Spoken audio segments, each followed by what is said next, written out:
We like winners. Our culture, our country, our society are caught up with the idea of winning. Winning, succeeding, getting ahead, overcoming great obstacles. These are the ideals, these are the goals that society places on all people. We can see this as evidence in our preoccupation with sports. We like to see our team win. We like to follow a winner. I get caught up in that mentality each football and basketball season as I watch closely the progress of the WVU Mountaineers on their Big 12 progress through the seasons. I cheer when they win, and I become sober and downcast when they lose. And here we are today in the throes of the Big 12 basketball tournaments. The women, unfortunately, are out of the picture after last night's loss, but the men are poised and ready to start into the tournament this week, even though we have to play the formidable Baylor team on Thursday. We're watching for winners. We're hoping that we win. We have our eyes on the team, and we like winning. Not only in sports, but throughout all of life, we like to see and know people who have succeeded. We like to read or watch stories on TV of people who have overcome great mental or physical obstacles or making successes in their lives. We get caught up in those drama in real life stories of people who overcome great odds to succeed. And we like to see the underdog get ahead and become a winner. Some time ago, a story appeared in one of the network news broadcasts about an Iowa high school basketball player who hurt himself while weightlifting, and somehow he had broken or strained something in his back to a point where the doctors didn't know if he would ever walk again. But the feeling in his legs slowly returned, and now the boy is in the gym trying to learn to run and shoot baskets again. The friends and family members who were interviewed in that broadcast talked about his winning attitude, about the way he has overcome his accident, and about how he was making himself a winner again. I had to wonder, though. I wonder if the story would have been newsworthy if this boy had remained paralyzed from the neck down, and then had to live that everyday, unglamorous struggle of having someone feed him, dress him, help him to the toilet, or change his diaper. I wonder if they would have broadcast that show, showing the frustration, the hurt, the helplessness that someone who is paralyzed feels. I wonder if they would have told about the pain of isolation, the hurt of rejection, the feeling that society doesn't like losers, only winners. I wonder why we only hear about those who make it back, and not those who are daily struggling with the brokenness of life. There are many people who live lives of quiet brokenness and frustration, sensing, feeling the strong cultural preoccupation with winning, getting ahead, but knowing that they have given their all. They have tried, but they cannot break out of their individual brokenness and have to live day to day with the consequences of their struggle. Yes, we want winners. We want glamour. We want to see power, strength, and courage. We want success. Such was the society and culture of a people living in the Middle Eastern region of our world when Jesus appeared in their midst. They were in the same boat as you and I. They wanted only winners. They could not accept or understand this person who came into their midst, this loser, and they rejected the loser. They felt he didn't measure up to their expectations. They felt he had not achieved enough, even though he turned some heads with some of his actions, some of his teachings. But they still wanted a winner. I'm talking about the Jewish people who Paul is addressing in our reading from 1 Corinthians that Sue just shared with us. The Jewish people were expecting someone who would be a great victorious leader, someone who would conquer the world, someone who would drive out the Romans. That's what they were looking for. The Gentiles, or the Greeks in this case in Corinth, were looking for some kind of magical wisdom for the world, some kind of special knowledge that God would infuse within them. They wanted to be winners.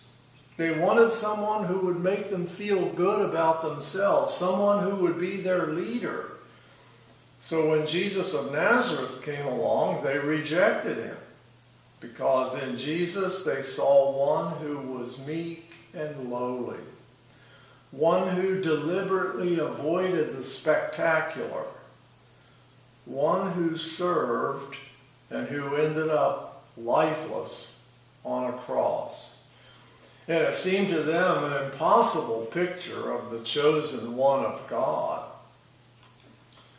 To the Jew at that time, the fact of the crucifixion, so far from proving Jesus was the Son of God, only served to disprove it. Even with texts like Isaiah in their minds and in their teaching, where it was foretold that he was pierced for our transgressions, he was crushed for our iniquities. The punishment that brought us peace was on him, and by his wounds we are healed. Even with that kind of prophecy, the Jews could never dream of a suffering Messiah.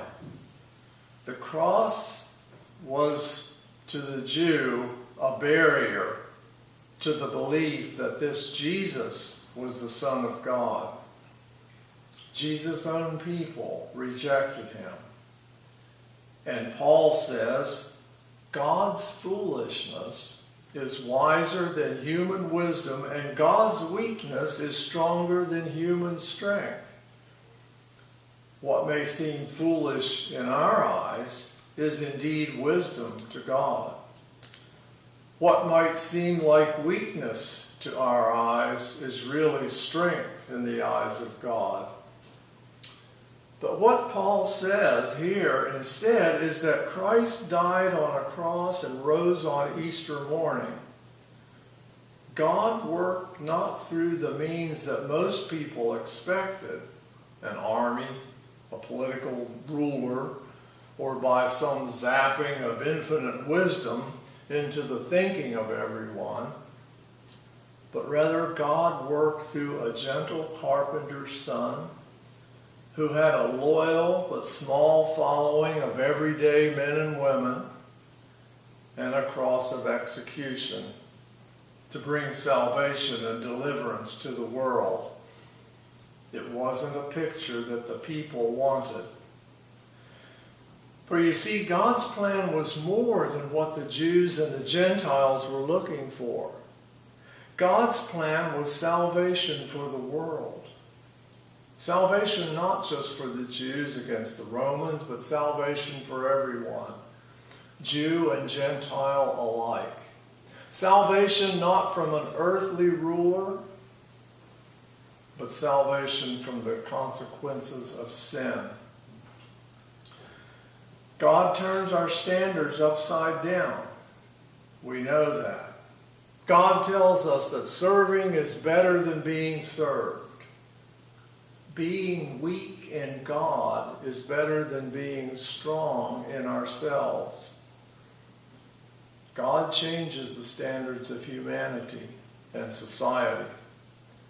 God turns that world upside down, and for many people it's impossible to understand or accept. We are so programmed to be winners, to succeed, to make something of ourselves, that when God tells us not to rely on self, not to be strong in and of ourselves, but to rely on God, to surrender to God, that seems to us to be pure foolishness. We want to achieve for ourselves. We're taught that. We want to gain heaven for ourselves. We want to work. We want to strive. We want to reach our goals by ourselves, because that proves that we are strong. It proves that we are good. And it proves that we can succeed. But God tells us that the only way to succeed is to go to the cross of Christ, to crucify oneself, to die to self, and then let the hand of God raise up a new person. Let God bring us that gift by that love, by that will to be in the promised kingdom. God doesn't want us to be strong in and of ourselves. God wants us to enfold our weakness in our surrender. God wants us to accept the benefits of Christ, who offered life, to believe in the work of the cross and the power of the resurrection. In our weakness, in our cry to God that we cannot achieve salvation on our own, then God comes through Jesus and says, I paid your price. I gained salvation for you. Just believe and trust me. Paul notes that the Jews were demanding signs. The Greeks were demanding wisdom. And we have our expectations as well. Then we are told God will be God, and God will act in God's own way, and we need to put aside our expectations and see God as God really is.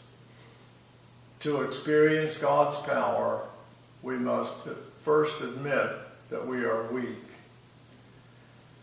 Author Clarence Cranford said in his book, Cups of Light, what seems like success to us may not seem like success to God.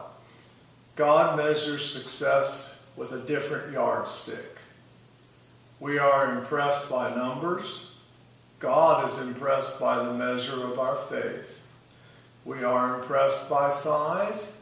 God is impressed by trust. We are impressed by appearance.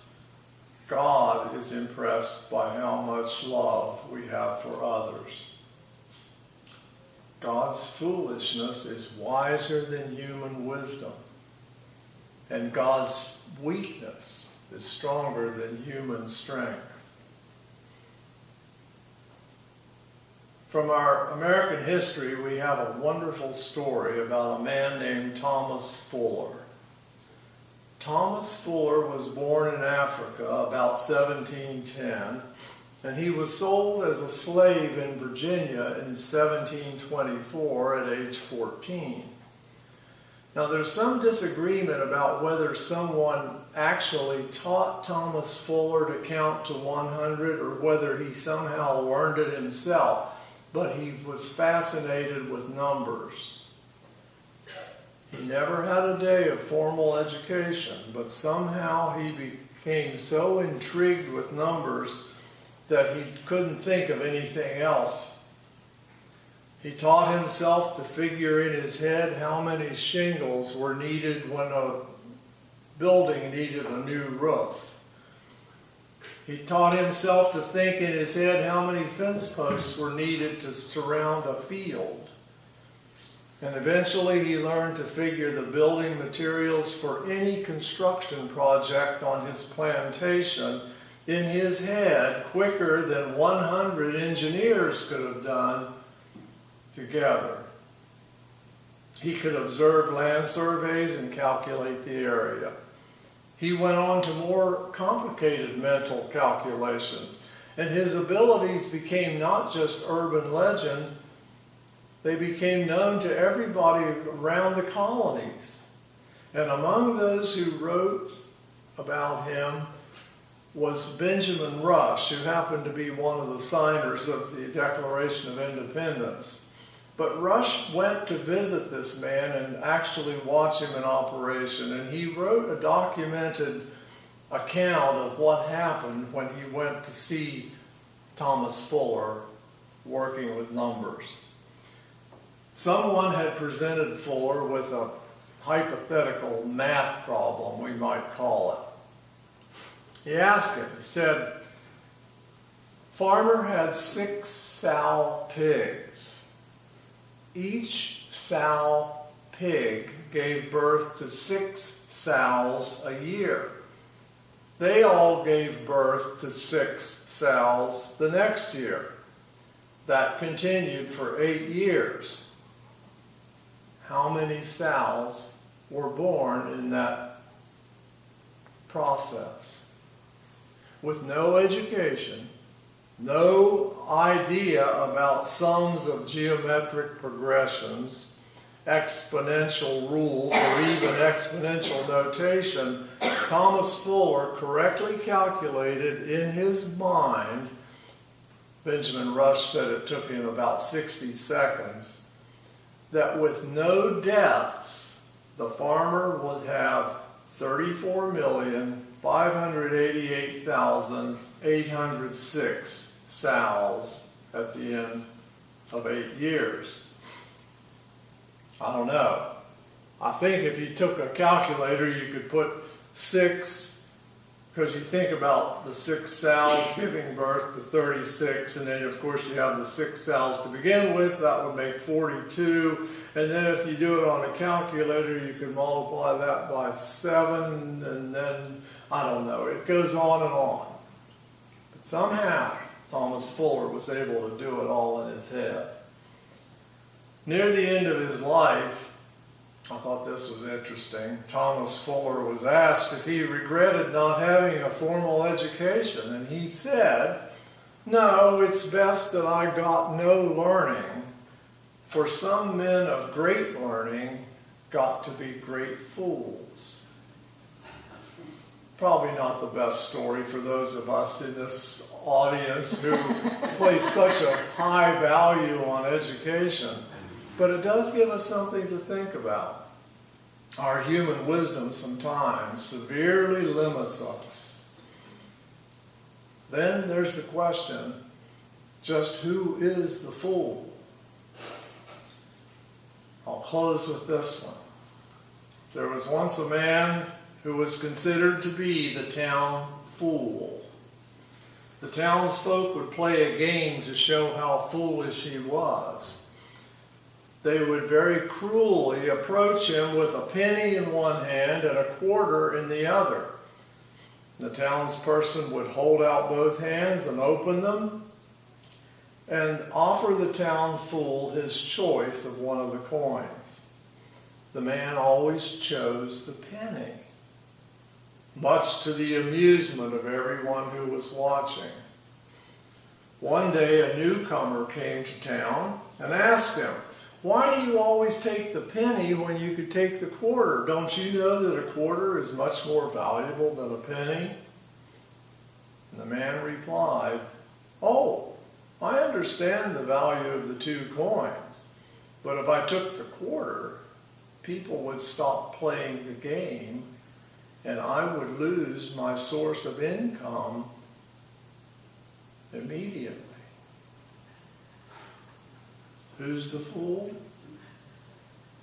God's foolishness is wiser than human wisdom, and God's weakness is stronger than human strength.